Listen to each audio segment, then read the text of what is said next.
My name is Mark Wagner. Here to discuss with you achieving top network performance. This is a compilation of things that my team has done. Jeremy Eder, here is part of the team. You'll see stuff from our Gluster team and generally the whole perf team at Red Hat. Talk is scheduled to be a tech level 4. We scared some of the marketing people when we went through the dry run, so hopefully you won't find it too challenging. There's a lot of breadth here as well, so we're going to move a little quick. Some of the things I want to make sure we're going to talk about, things we're not going to cover. We're not going to cover bonding. Not going to cover RHEL 5 specific tunings. A lot of the things will apply to RHEL 5, but we're focusing on RHEL 6 for today. Not going to cover wireless. Again, a lot of the concepts will be the same, but not going to do specific. It's focused more on a server room environment. And if you're a developer, there's not going to be a lot of coding examples. We'll show one issue that was solved with a 2-line code change. But other than that, not a lot there. So if you're not here for the network talk, you think tech level 4 is going to be too tough, or you were interested specifically in one of these, if you want to get out now, that'd be a good chance. So some of the takeaways from this. The goal here is to help point out some of the issues that we've run into in the performance lab at Red Hat, that we've seen from the field, things that we've seen from our customers, and with our partners. Other things we're going to try to cover are issues, awareness of the tools and procedures, things like that, that we use to help diagnose problems. As far as the tools go, I'm not going to sit here and spend 10 minutes going through each tool. One note, I guess, would be the slide set is much more in depth than what you're actually going to see. So I would recommend go back and read it online. I don't believe I'm going to miss anything. But I don't want to just sit here and read the slides either. So this is a fairly high level. So the tools. And then the guidelines that we follow, procedures, things like that when we go to look at things.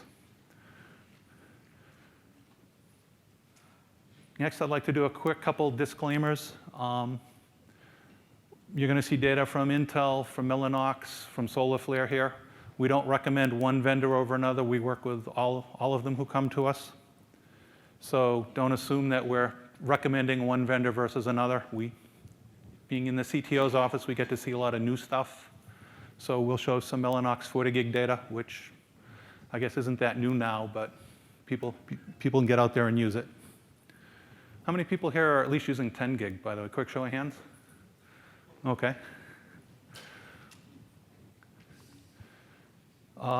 We do a lot of what I call performance testing. Well, we do performance testing, sorry. But we do performance mode where we disable things that we wouldn't recommend for production. So we'll turn off IP tables if we're trying to see how a specific driver does, anything that's going to slow that down. So we just, we try to maximize a particular area by shifting, the focus to that particular driver or shutting off IRQ balance to force things the way we want them so we can measure NUMA or something of that nature. We, again, don't recommend this for production, but if you're trying to test to isolate a problem, that's typically what you're going to hear from us on the phone if you call. And based on that, don't assume that any of the stuff we're showing is going to work for you in your environment. We always recommend that you go experiment and see how it goes. So for the agenda, the first section I call Why Bother? It's going to give you a couple quick teasers of what we've seen. And we'll use those to go through some of the tools and some of the process to debug once we build up a case to make sure everyone's at the level we need to be at.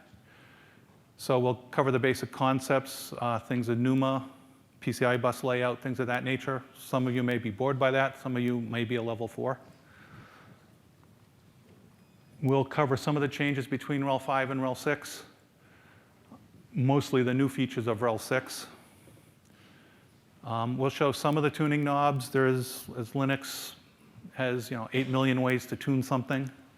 For the most part, we try to recommend you go with the auto tuning, and we'll focus on that a little bit. And as I said, we'll use some of these examples that you're going to see to go through and do some real-world debug. And I'll use the 40 gig card, bringing up the 40 gig card as a way to do the process that we follow there. And then we'll wrap up, hopefully right on time. So the first teaser, as I call it, is from Gluster. When I did a talk last year on Gluster performance, I co-authored a talk on the cloud file system, as we called it then. Since then, Red Hat's acquired Gluster, so we're now in the storage business. The red line is untuned out of the box. And then this is performance, and this is actually using not netperf or anything, but IO zone tests. So you can see it's in megabytes per second, and we're peaking out just under 600. If we then go through and we do some tuning by setting the WMM max values, you can see we can get it up to about a little over 1,000 megabytes per second. And in a minute, well, a little while, we'll walk through what the right fix for that is. The second one is the netperf. I got two 40 gig cards. I didn't have a 40 gig switch with the cables to run them through my 10 gig switch. So we just plugged them back to back, which is going to introduce its own issues. But you can see over here, we got about 8.8 gigabits per second with netperf with a 40 gig card. So it gives us something to build on as some examples here. Any questions so far? So next, I'd like to dive into some basic concepts. We're going to cover NUMA first. Then we'll get into the PCI bus, CPU characteristics, power management, and then we'll talk a little bit of KVM and VIRT. So how many people here do not know what NUMA is? So I know how much time to spend or not. OK, so NUMA is non-uniform memory architecture or access, depending. If you read the man page, it says architecture, and then the first line calls it access. So that's always a fun one. But basically, it aligns, if you have a multi-socket system, it aligns the memory with specific sockets. And we'll get into some cases in a minute that will help explain it a little more. But basically, your memory's not all equal when you go on a system with multiple sockets, typically. NUMA does need to get enabled in the BIOS. Typically, most of the servers now have it enabled. And we'll talk about a couple issues that we see with NUMA. One is the system scheduler. The system scheduler in RHEL 6 is optimized to keep CPUs busy and move stuff to an idle CPU. So if you started your application on NUMA node 0, and it's using memory associated with it there, the scheduler says, oh, wait, a core over here on another NUMA node is free. Let's move your application over there. It migrates the processes, but the memory doesn't migrate. So now you're having a higher latency to hit your memory accesses. And that's what we cover here. I will mention, I think a lot of people have been through the performance booth that's at the back of the Red Hat, and NUMA seems to be a hot topic.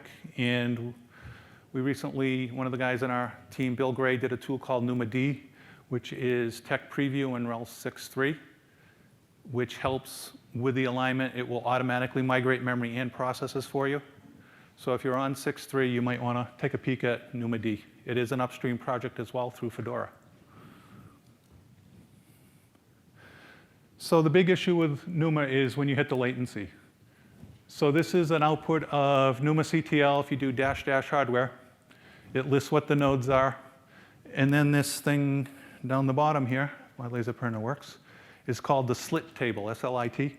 And it lists, it's just a matrix, so you can see from node 0 across to node 0 below. 10 is normalized to 1. So you can see if you're going from node 0 to node 1, which is right here, it takes 2.1 times longer for that memory access than if it was local. So that's going to play a big role in your network when you're sucking data off the wire as quick as you can, especially at 10 gig or even more at 40 gig or with Infiniband. The other thing with the slit table is it's reported up to the OS from the BIOS. Some BIOSes won't report it. Some of them aren't accurate. So here's some samples that Bill did as part of the NUMA-D testing, where just some basic Intel 4 sockets was 1.5 times, was the biggest latency. On an AMD 4 socket, now the AMD is interesting because on their newer chips, they actually put two cores on a socket. So one physical package is actually 2 NUMA nodes. And the value there was about 2.7. On an 8 socket, 8 node, it was 2.8. And on a big 32 node blade system, because your memory architecture is much different there because of the physical layout, it took 5.5 times as much to access memory on a remote node as a local node.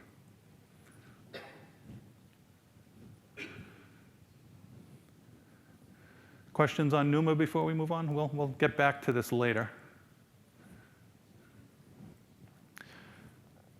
So now on the PCI bus, first one is slot speed. Does everyone know how to use LSPCI to see what your slot speed is? Make sure you've plugged it into the right slot. And I always say I always run down the lab. We're on the 3rd floor, the lab's on the 1st floor, and I run down across the building into the lab, back up to my system, and I've put it in a 4x slot instead of an 8x slot. So slot speed's important. With the new Sandy Bridge, with the Gen 3, slots are even going to be faster. And I'll show a bit of that later as well.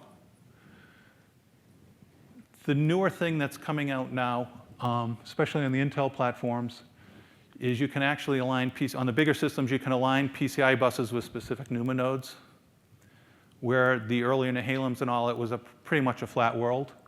But this will play a big part too, because you can map your interrupts to the proper NUMA node so that you're handling the data where it's coming in. In RHEL 6.3, there's actually a kernel patch that went in, so it will set the affinity mask correctly. The patches for IRQ balance, I think, didn't get accepted upstream in time, so they're not in there, but that's coming hopefully in 6.4. So it will automatically do that tuning for you. Yes?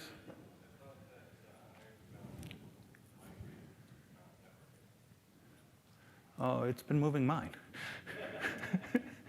I'll go back and check, but do you know, Jeremy? I'm sorry, the question was, it was more of a statement that he didn't think that IRQ balance migrated network interrupts. But I have seen them migrate, and many times not to the right NUMA node. For tools, we've talked about LSPCI already. One thing I haven't really played with in depth to find it useful is set PCI. In theory, you can use set PCI to walk through your PCI tree and change some of the values like the read-ahead value or and things of that nature. I've tried it a little bit and haven't noticed any difference, but that doesn't mean it doesn't work. It might just mean I'm not doing it right.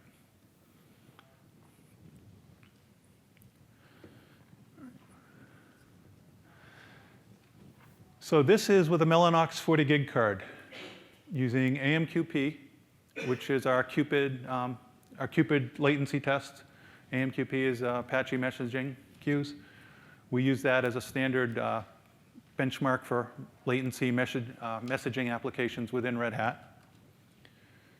What this shows are the lines are a 10 gig card, Mellanox card. And the columns are the 40 gig Ethernet, Mellanox Ethernet card. We're measuring latency here. It's in milliseconds, so you can see 0.05 is 50 microseconds. Now with the AMQP message, it's not measuring one message per se, it's measuring one transaction, which is actually 6 or 7 trips. Thank you. So this is highly tuned. It's using RDMA to get latencies this low. If we weren't using RDMA, if we're just using TCP, we'd be up over a millisecond, I believe, across the board. The messaging rates here, you can see we're doing 10K up through 70K. After 70K, you can see that the 10 gig card's are already starting to take off on latency, so it would blow the graph out if I showed it. One of the other factors here is the bus speed. The 10 gig card is a Gen 2. So even though it's in the same physical slot that the 40 gig card was, it can't keep up at that speed, so it negotiates down to a Gen 2. So that adds latency.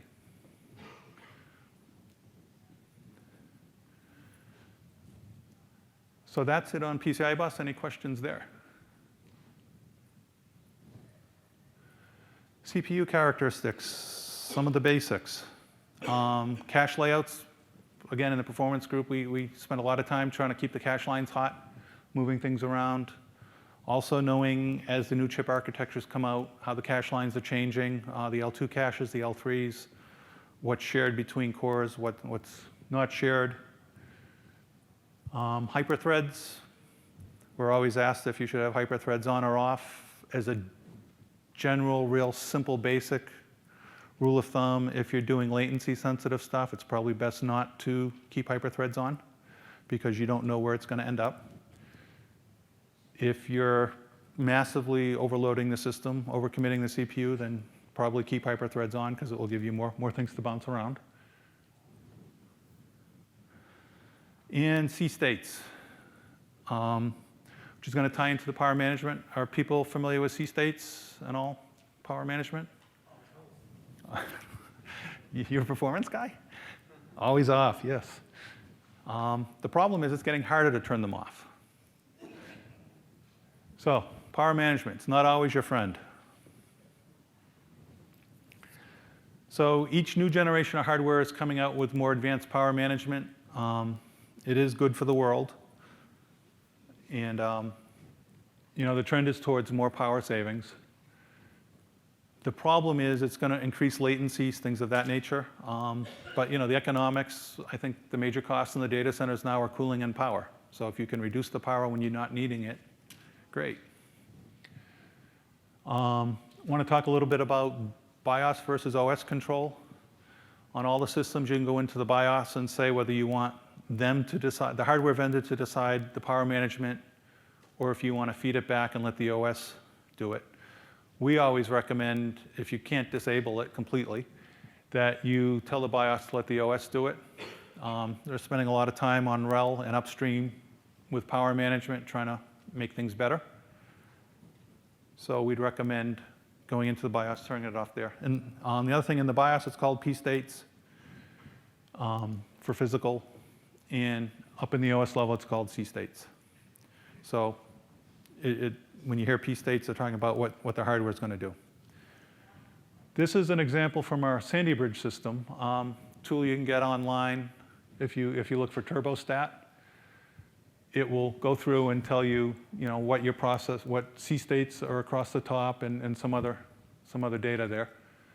So if I didn't tell the system anything, the default it comes up with is state C7. And you can see we're spending most of our time in that. The thing of interest here is if you come back and you can see that the chips are running, each core is variable speed, so they can all run at their own speed. And they're running under 2 gig each, except for the bottom one, which is probably running turbostat. So go ahead. Where can you get the program? I think if you just Google for turbostat, you should be able to get it, right? Or is it on the Intel site? No, it's in the kernel source. It's in the kernel source? OK, it's in the kernel source. In RHEL 6.3 or the upstream kernel? It's not in. All right, it's in the upstream kernel. Sorry. I got it from Jeremy.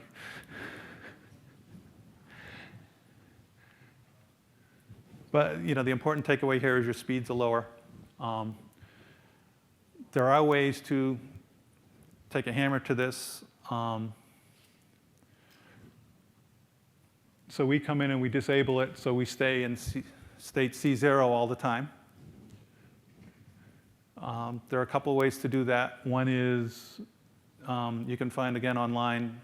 There's an example program. It's called dev/CPU under DMA under latency. And if you open that file, keep it open, you can set what the minimum latencies you want are. If you set it to 0, you stay in C-state 0 the whole time. You must keep that file open while you stay in this state. The interesting thing on the next column here is if you see all the cores are now running full power, full speed. For those that have a hardware background, one of the ways to save power is you slow the chips down. So by keeping them up all the time, we don't have power measurements to show you, but you can assume that the fans are running on high at this point. Now, the impact of this shows up here in latency. So this is a program MP-TCP, which basically just does pings and marches across a wide range of values. I keep the message size small to show it here because, again, it's going to peak upwards right after this. But the green line is in Cstates 7. And you can see we're running 16 or 17 microseconds starting at a 1 byte message out. The tuning on these is the same in both, where we've pinned the interrupts and things of that nature. But if we whack it and keep it in Cstate 0, you can see we're down at about 6 microseconds. So, and that's for round trip. So if you see a lot of the vendors' papers, they say, oh, half RTT, so half of this would be about 3 point something. And this is, again, with a Mellanox 40 gig and a Sandy Bridge system. So you can see that it does make a difference, especially on latency-sensitive things. And if you remember back to the RDMA Qubit example, I've actually expanded this out a little more for the message rates. But you can see the first two, 10 and 20K message rates. The line is with Cstate 1, which is one of the defaults we tend to use in the performance lab. But you can see the latency is much higher. You're up over 800 or 80 microseconds, excuse me, compared to 51 or so for 10K. How many people here run a lot of messaging? And anybody? And what kind of rates do you usually see? Are you hundreds of thousands or 10? OK, so this might impact you if you go whack it and see if you can get much better latency. One of the things we have in RHEL 6, and Denise, what time's that talk today? Now? OK, so there's a competing talk on TuneD right now. So you probably can't go to that. And interestingly enough, there's also a competing talk on messaging, and all I've been showing is messaging data. So there's a whole bunch of TuneD profiles that we've worked with the kernel teams and the application teams to define. So there's the default. There's one for latency performance. There's one for throughput, enterprise storage, which will go turn barriers off, things of that nature. We're not going to get into that here because that could be its own talk. In RHEL 6, 6.3, excuse me, we have some new ones, virtual host and virtual guest. And so those specifically for KVM at this point, it's what inspired is setting the tunings up right for those. You can do a yum install of TuneD if it's not installed by default. And then it's TuneD, there's an example down here, TuneD-ADM. You do a profile enterprise storage, and it will set enterprise storage. And you say, what does that get me? I'll give you a second to look at this graph rather than me try to read it. We can go back and look later. But there's many other things we change.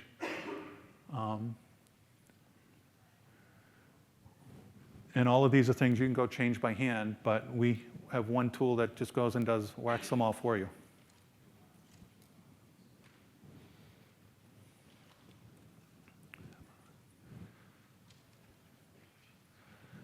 Next thing I want to talk about real quick is kernel bypass technologies, as we call it. Some of this is proprietary. There's multiple technologies. We've touched on the RDMA, the remote data, remote DMA, basically, which is in RHEL 6 is called Rocky. It's based, and you need to go rewrite your application to take advantage of the verbs and all.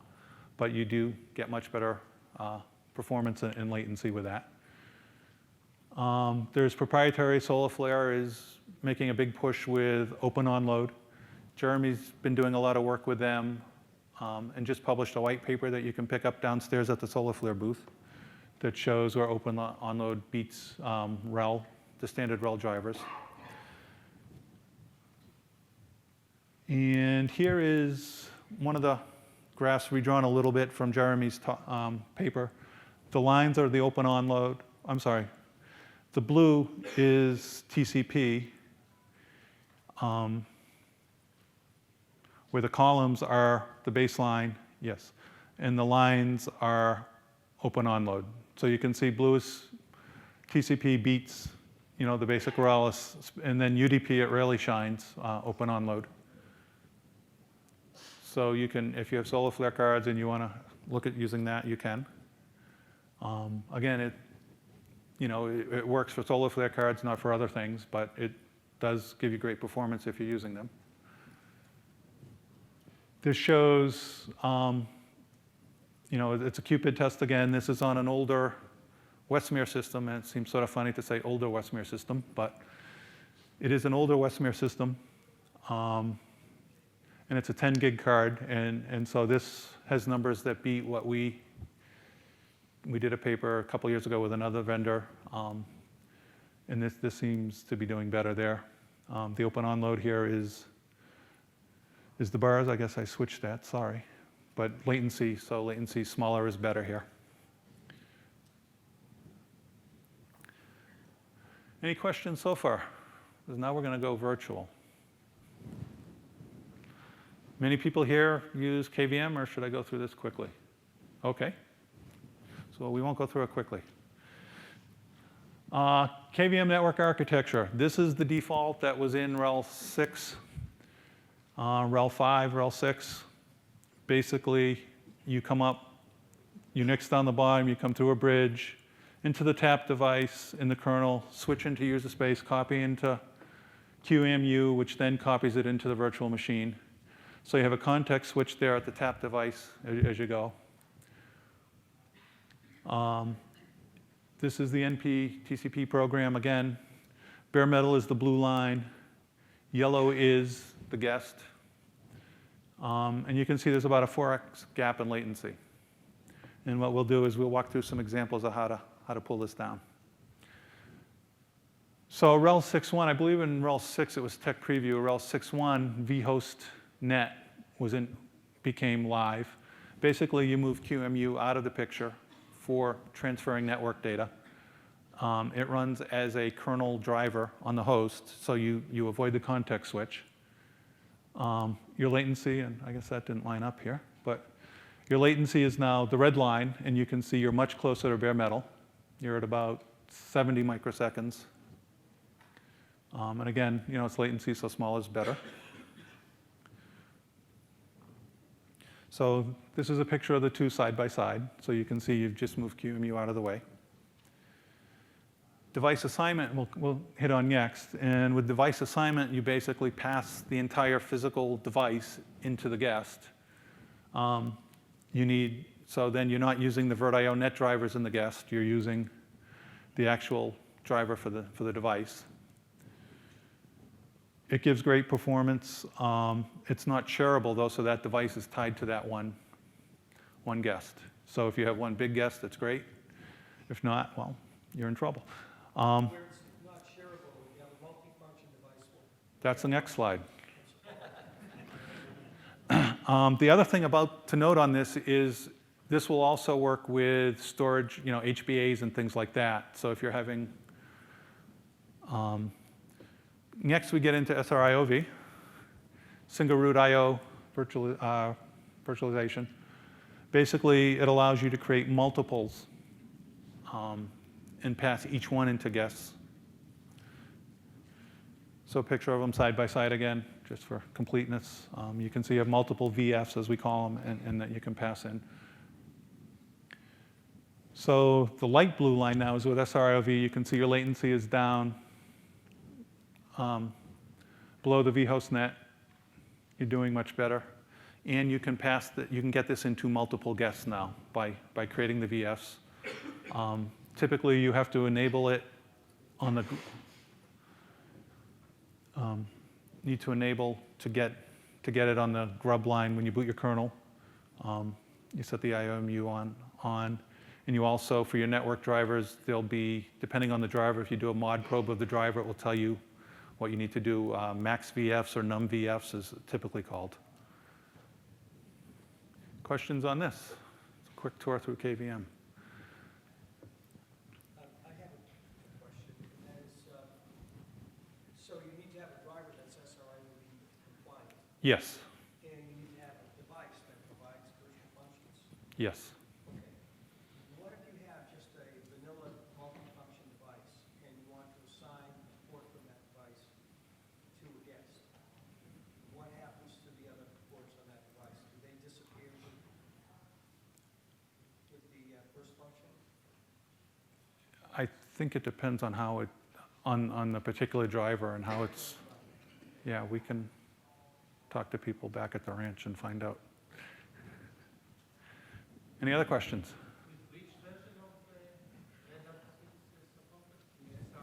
the SRIV has been supported since RHEL 5, yes. It's in RHEL 5, RHEL 6.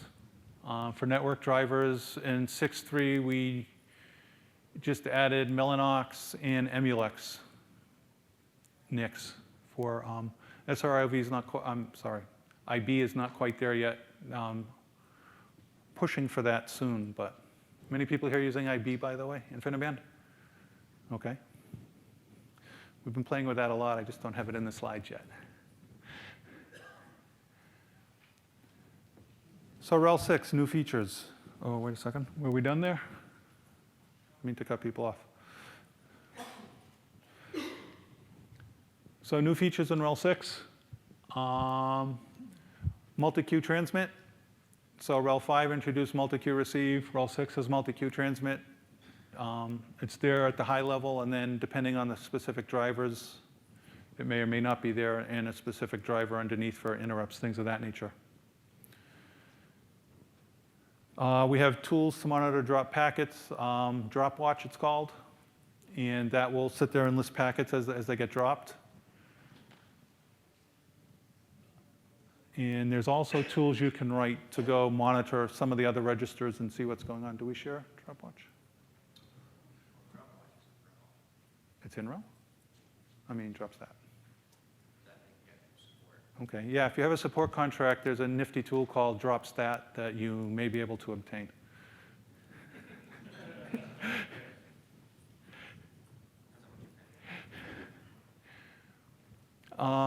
Thing we're going to touch on next, traffic steering and flow control. So in RHEL 6, they introduced receive packet steering and receive flow control, and allows you to steer packets. And we'll hit an example of that in a minute. There's been a ton of driver improvements, both 10 gig and 1 gig. We've added data center bridging and FCoE performance improvements.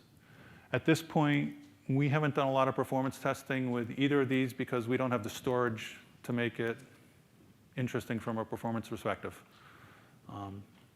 We've put enough on there, and at 10 gig, we're maxing it out and not breaking a sweat. So hopefully, we'll be able to kick it up a little soon. So receive flow, receive packet steering. This is, a lot of the new 10 gig cards, 40 gig cards will do this automatically. You'll see they put an interrupt on every core, things of that nature. But this is done on an old 1 gig system where there was only one single queue, receive queue. And basically the red is before we, just out of the box before we do anything, I'm running 100 different net perf RR tests, which are basically just doing 1 byte pings, running 100 of them in parallel. The interrupt happens to be on core 15, and you can see in the red that that's at 100%. So that's the best we're going to do because that's pinned. If you go through, you set up the flow steering and the packet steering. You get the blue lines, and you can see we spread it out across all the cores. And the interrupts are being handled across all the cores too now. So you can see the increase there. But you can see overall there's a lower CPU utilization. So this shows the actual transactions per second we get with that. The red is, again, with no steering, where the blue is with steering. You can see if there's one driver, we get up to about 300,000. And then we're actually maxed out on the transmit side. So if I add a second driver, I could get up to, I think it was about 410. Whereas with no steering, they were equal. because we were maxed out on the receive side. RPS is receive packet steering. Our FS is receive flow steering. At the end of the presentation I have, there's actually, from the RHEL docs, they did a vert guide, a performance tuning guide for RHEL 6. And that's available off the portal or website, wherever we had the documentation. And it goes through how to set this up.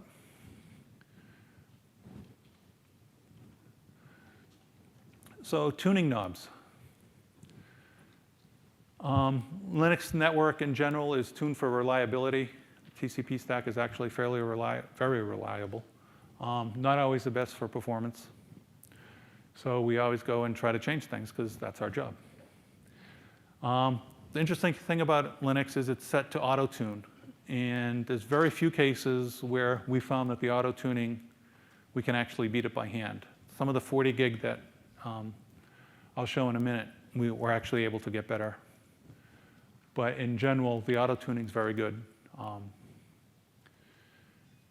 One thing you need to be careful of if you're doing it is a concept called buffer bloat, where if your buffers get too big, it's typically found more in wireless or home networks.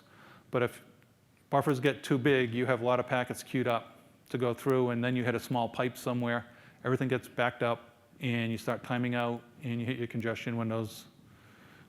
There's actually some pretty interesting videos online where they've gone through their home networks and actually just throttled their bandwidth down a little bit, and they get much better latency and bandwidth. And don't forget, you can also tune UDP, and we'll give 2 quick examples of that in a bit. And then if you look, I think it's called ipsysctl.txt in the kernel tree. It will actually go through a lot of the knobs you can turn. The main thing we use is sysctl. Most of you people play with that before? Yes? -A will list all the variables. -q queries a specific variable. And being lazy and not liking to type, I usually do sysctl-a and grep for whatever I want, just the short name rather than the whole name. -w will write a variable. And, there's also a -p, so you can give it a file to read. The interesting thing with -w is you can't leave a space, so it will be, net TCP max backlog equals 50,000 with no spaces in it. If you put it in a file, you actually have to put the spaces in. Excuse me? I'm not going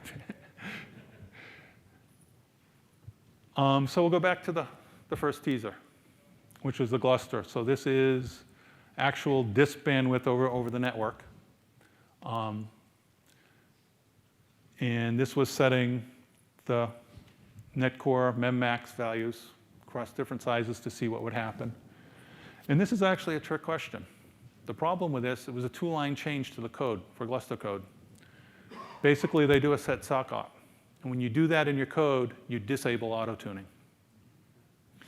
So they were setting, I think it was 0.5 megabyte buffer in their code, which disables the auto-tuning.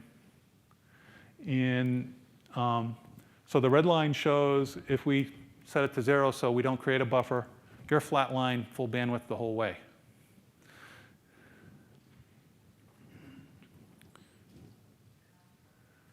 So auto-tuning rocks, right?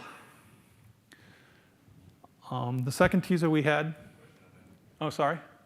Is it any call to set sock op will disable auto-tuning or only for certain options? I believe it's the buffer sizes. If you set a specific buffer size, you disable auto-tuning. So the 40 gig, if you remember, we were at 8.8. We'll be generous because the talk's almost over, so we'll call it 9 gigabytes per second. So the first thing I did is I went through, I looked at LSPCI, and I'll point out a couple things here in the tool. You can get vendor-specific information. You can see it's in a Gen 3 by 8 capability. Capability says it can do width of 8. In actual, I am doing it with the 8. So that was the first thing I checked, make sure I'm in the right slot. Second thing I did is check the MTU, and I see that I hadn't bumped it up, so it was only at 1,500. So when you're using bigger packets, the MTU is going to matter a lot. So I change the MTU to 9,000. Oops, sorry. And I rerun the tests. And you can see I'm now up to close to 24 gigabytes per second just by changing the MTU. But that's still a 40 gig card, so we're not happy yet, are we? Sorry. So next, I'm running MPStat, and I look for bottlenecks. And I can see on the receive side, core 15. We have no time left. You can see we're spending a lot of time handling the soft interrupt. Now, the thing with this is IRQ balance is on. One thing about the Linux scheduler is it tries to be smart and says, oh, I know I'm handling the interrupt over here, so I'm going to move the application over there. And at 10 gig, and especially 40 gig speeds, a lot of the cores can't keep up with that anymore. And again, this is a single stream test. So if you're doing something that's pretty much single stream, you want to break that and set affinity by hand. If you have lots of data coming in from lots of places, you want to keep it spread out. As I mentioned earlier, with NUMA, you can see that we have NUMA on. You can see node 1, node 0 shows what my PCI buses are for each. I do an LSPCI, grep for Mellanox, get that number. You can actually go in sys devices and get either the NUMA node or the CPU list, which are the two bottom. So it will go tell you what your PCI bus is aligned with. A -1 means it doesn't know. It could be either. But you can see here that on this particular box, we're aligned with NUMA node 1, which is cores 8 through 15. So the next step is I do some pinning to core 12. Not a lot better. MPStat on the receiver. Not maxed out anywhere. Same on the transmitter. So haven't really found an apparent bottleneck. So I go and I try looking at the process when it's running, and I set netperf to run for like 5 minutes. There's a new tool in RHEL 6 called perf. How many people here have used blank? No, not strace. Oh, profile, thank you, yes. Perf is basically an online O-profile. So there's many different, you can do call graphs from it. You can do all kinds of things you can record. But if you do a top, it gives you a top-like output of where you're spending all your time. And you can see here that we're spending 27% of our time in copy use a generic string. So I think back and I say, oh, netperf's generating data for each packet on the fly. So let's fix that. Oh, there it is. So if you do TCP send file with netperf, when it starts the test, it goes, you can either give it a specific file to use, and it will go read it from the disk. If you don't give it a file name, it will go create a file in memory and just reads that out of memory. So you can see now I'm up to 34 gigabytes per second by switching to send file instead of TCP stream. So we're looking better. You can see that I pinned. So now the transmit side is, core 12 is maxed out.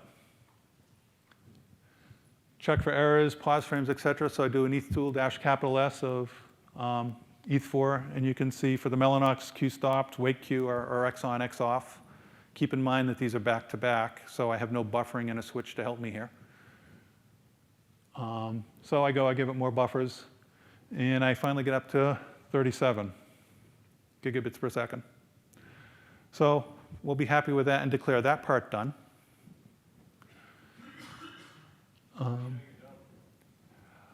Because it was Friday. No, we could probably squeeze more out of it, but for the purpose of this, we're getting there. Mellanox was getting happy with the numbers. So if you look, I did a netperf across different sizes. The interesting thing here at the low end, TCP send file doesn't work well with small packets. So that the data at the low end is actually lower than if I did a TCP stream. Now the other interesting thing, and I forget what it is when you discover something by accident, or mistake. But one thing we like to do at the end is we go back and purposely mistune it, because you can show that things are working. So we go back, and for those familiar with netperf, the dash capital T12 says run transmit on core 12, and the 2 says run the receive on core 2 on the receive machine. When we got the good results, we were doing 12 and 12. So now I send the receive side to the wrong NUMA node on purpose. And you can see that we're down here at 13. So we go from 37 gigabytes per second to 13 gigabytes per second just by making the receive switch go across a NUMA boundary. And keep in mind that I have IRQs pinned to NUMA node 1 here, things of that nature for a single stream. So in summary, we're starting to run out of time here, but another thing you can do is you can throttle with cgroups. There was a couple talks on this, I think, last year, but we'll mention it here. This works really good for UDP as well. Problem with UDP is typically you overrun on the receive side, and there's no error recovery. And you're usually pretty close to max anyways before you start overrunning. So you can go through with cgroups and set a limit. The limit only works on egress. You can't control how much you receive, but you can control how much you transmit. So network tuning tips, packet size, buffers, probably shouldn't be the second one.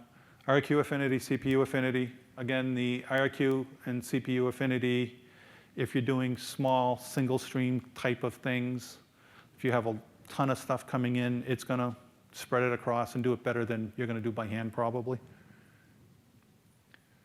So wrap up. Use this, things to think about. Go back. Hopefully you've seen some of the issues that we run into. Maybe you're running into some of them yourself. Again, our stuff's based on some private networks that we can do what we want to and beat them up pretty good. Don't assume my settings are going to work. Just don't go back and just throw one of these in production and hope it works. Try it first. Other things, I should be around the summit for the remainder of the week. Sorry, hang on. Time's up. We have a performance booth at the back of the Red Hat booth, so while the show's open, there'll be people there. I will be on the floor, if not in the booth tonight. So if you see me around, feel free to stop and ask questions. Other things, Shaq and Larry show tomorrow at 2:30. It's a two-part. You haven't been to it before. It's an experience. If you think this was fast-paced and all, then don't go to that one, because they'll cover everything. Sanjay's doing a database talk. He was the top presenter last year, by the way, as voted by you people. And then Ben's doing a Red Hat storage presentation, which is the Gluster work, Friday morning at 9:45. A couple things in the slide deck here. There's reference architecture site. We do some work with Principal Technology, so they have some stuff on tunings and things. The performance tuning guide I mentioned, there's a link to it there. There's also a paper that Neil wrote on IRQ balance. And that's it. One more thing. For those of you doing the Summit Cup, the code for this is 4159. And questions? Yes?